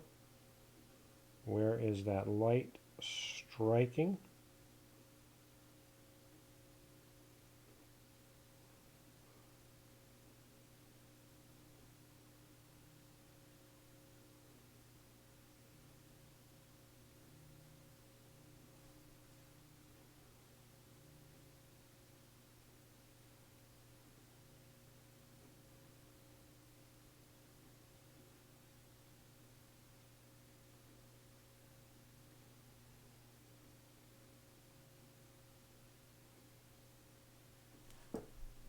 This is only on the highest areas.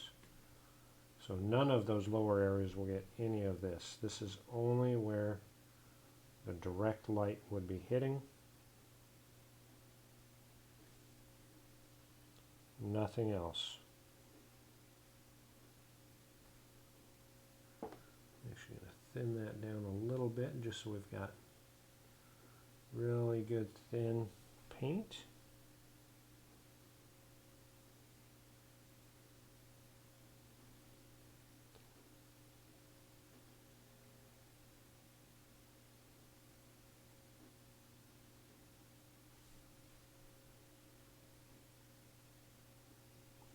Couple of those broken highlights that we talked about.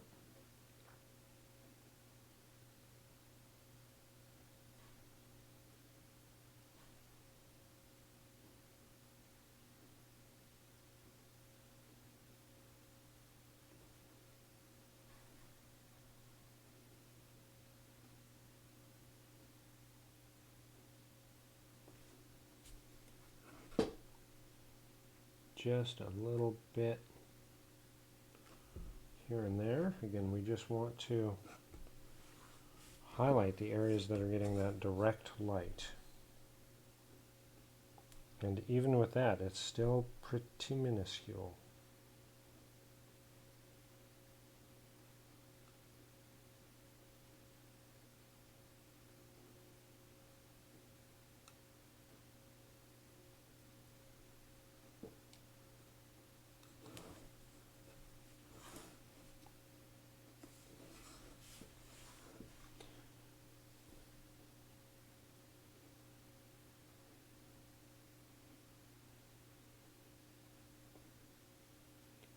Very tight and controlled.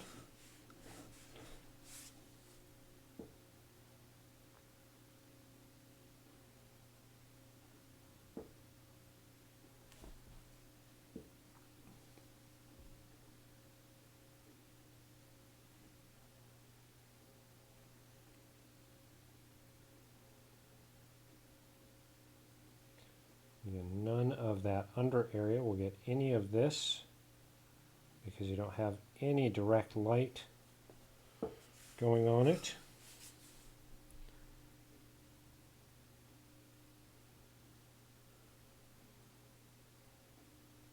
This is just only for wherever direct light is going to drop and fall.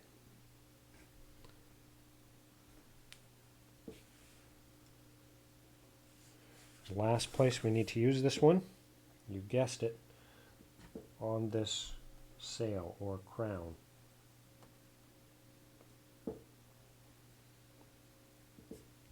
And also again, just wherever we put our last highlight, we just want to augment just a touch.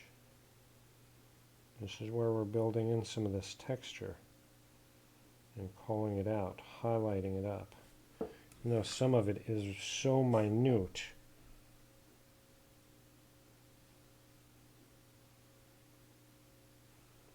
Just the very tips up high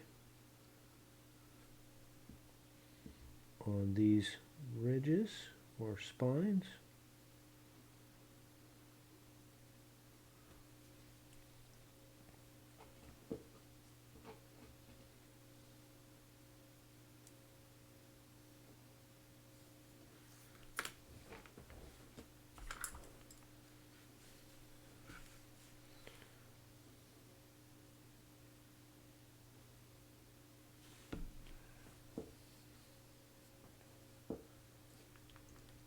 Now, I know we didn't talk much about this, but the horns that are in place there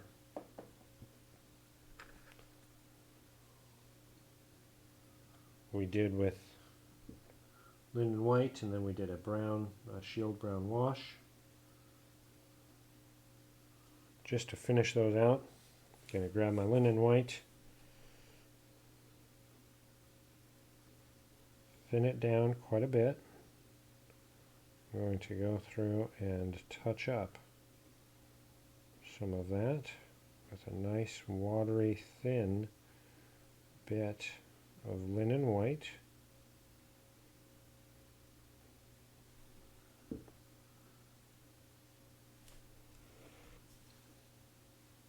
Still building in some texture, and so keeping it kind of rough, letting those earlier colors really come through in streaks.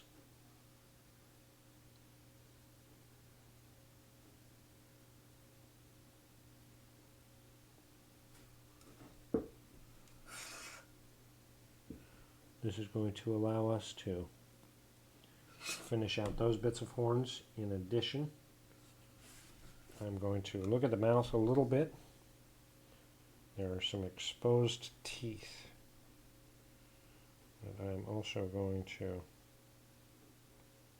paint linen white.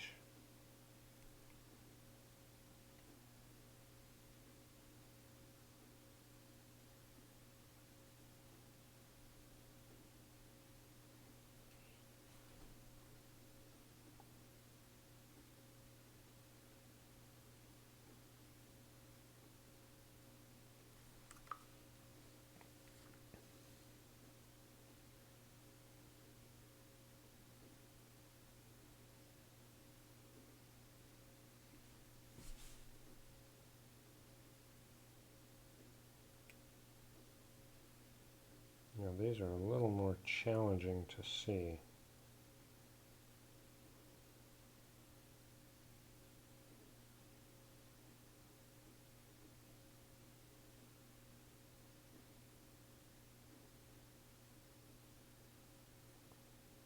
A little bit more difficult to tell what's what in there, so a little bit of guesswork. But while I'm there, I'm there.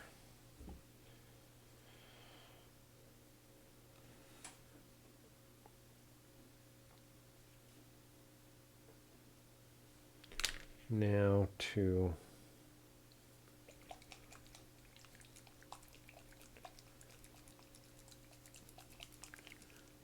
touch up a little bit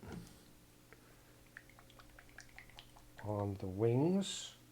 So these are just little detail bits that I'm doing. I don't have to be doing them, but I'm doing them just to have a little bit more completion. I have added in to my palette a couple of different colors. This is a violet, red, and a vibrant pink and a blush pink.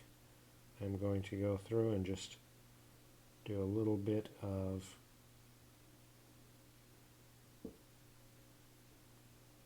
detail work on these wings. Some of the areas we've already gone through and put these colors in. What I want to do is just really go through and start punching up some details for some of this damaged flesh in here.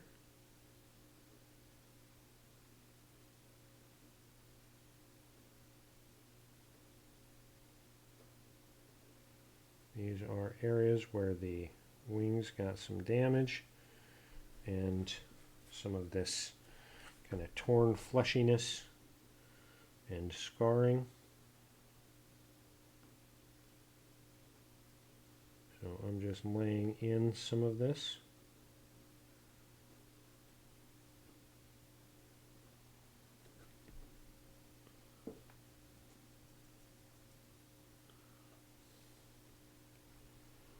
Just to get some of these details really called out and highlighted.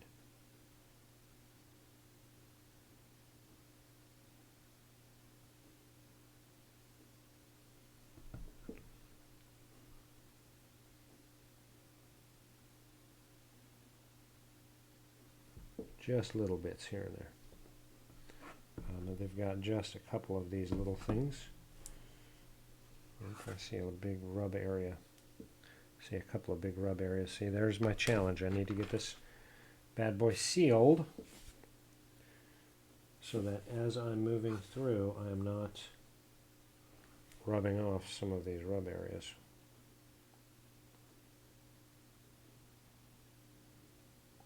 So touch up those rub areas real fast. Make sure we've got good coverage on these wings.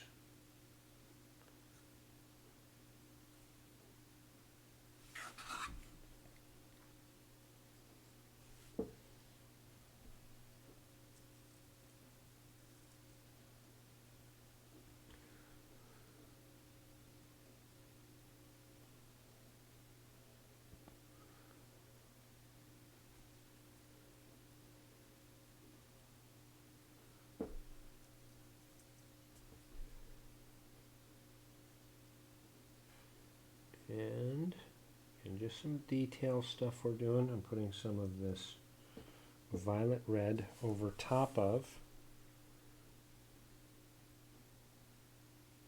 the pink, just so it looks a little more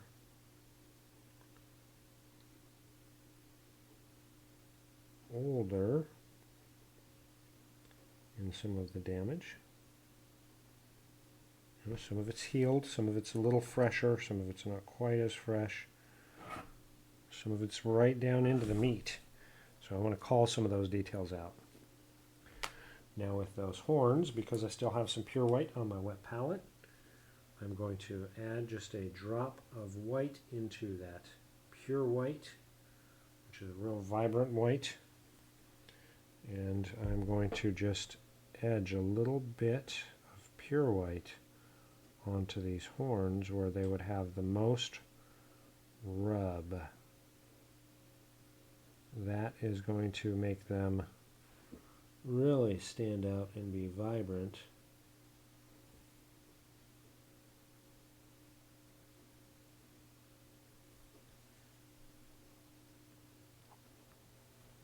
All right, let's check and see. What time is it now? It is 2 o'clock.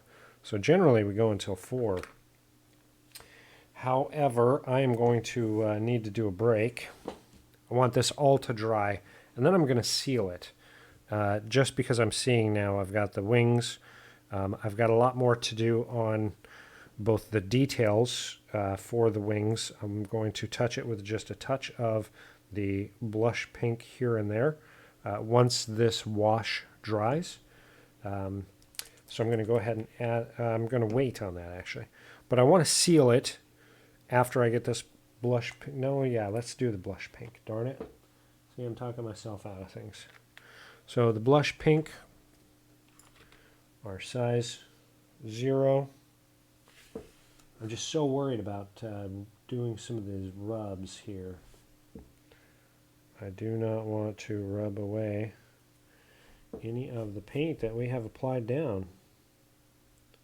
So just very little detail work here that we're doing with the blush pink here and there, not everywhere. Just think of this as your final highlight that we did on the wings. We are just doing here and there where it is kind of healing and scarring up. Just soft edging, basically, where we want to show some of the scarring starting to heal.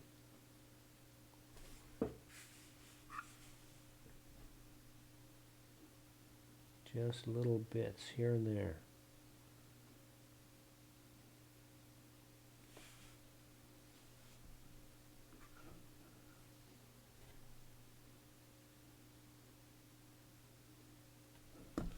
This is our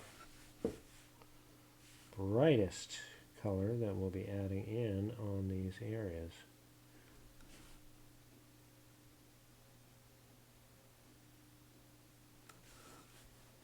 Just like that. All right, so now I'm going to let all of this dry for a few minutes. Then I'm going to seal it. That's going to take a bit because we want to give it time to cure. I don't want to be rubbing the sealant off with paint.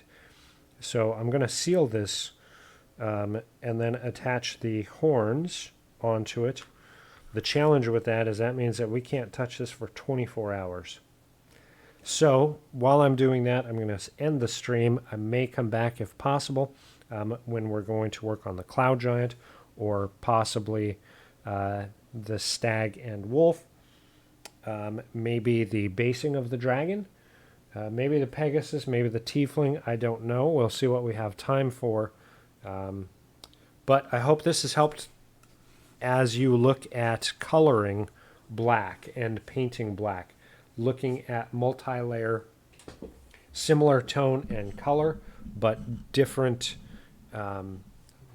ways to highlight multiple layers of black. Don't be afraid to try and experiment different things. Until next time, possibly here in just a little while, have a fantastic day, and we may see you here shortly.